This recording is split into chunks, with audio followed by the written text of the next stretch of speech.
আসসালামু আলাইকুম, আপনাদের আকাই মা আবারও হাজির হয়ে গেছে নতুন একটা রেসিপি নিয়ে। এটা হচ্ছে গিয়ে ডিম চিতই পিঠা, না সরি ডিম না, ডিম চাপটি পিঠা। এটা খুব বেশি একটা মজা হয়, কিন্তু আমি খাবো হচ্ছে ঝোলা গুড় দিয়ে। দেখতে থাকেন আমার সাথে, আর আমি হচ্ছে গিয়ে বানাইতেছি। কিন্তু আজকে আমি জানি না এটা কি ভয়েস ওভার দিব, আমি যে কি মানে বলবো। আর মিনি কিচেনে কোনো মানে কিছু বানাইতে গেলে যে এত বড় হয়ে যায়, এত ছোট ছোট জিনিস দিয়ে কাজকর্ম করি এত বড় হয়ে যায়, এটাতে কি ভয়েস ওভার দিব আমি নিজেও খুঁজে পাই না।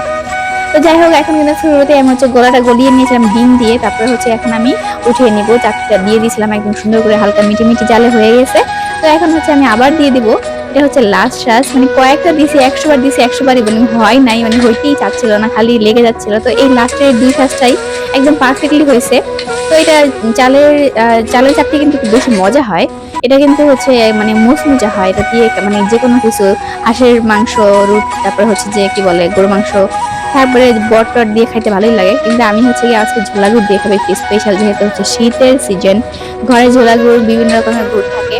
তো এগুলা দিয়ে আমি আজকে চালিয়ে দিব। আজকে কিন্তু দেখেন খুব মচমচে করে বানিয়ে নিয়েছি, খুব বেশি মজা হয়েছিল। আর একদম মিনি কিচেনের ঘ্রানটাই কেমন যেন, লাকি চুলা চুলা ঘ্রান অনেক সুন্দর লাগে। তো আজকে ভিডিওটা কেমন লাগলো দেখা হচ্ছে নেক্সট ভিডিওতে।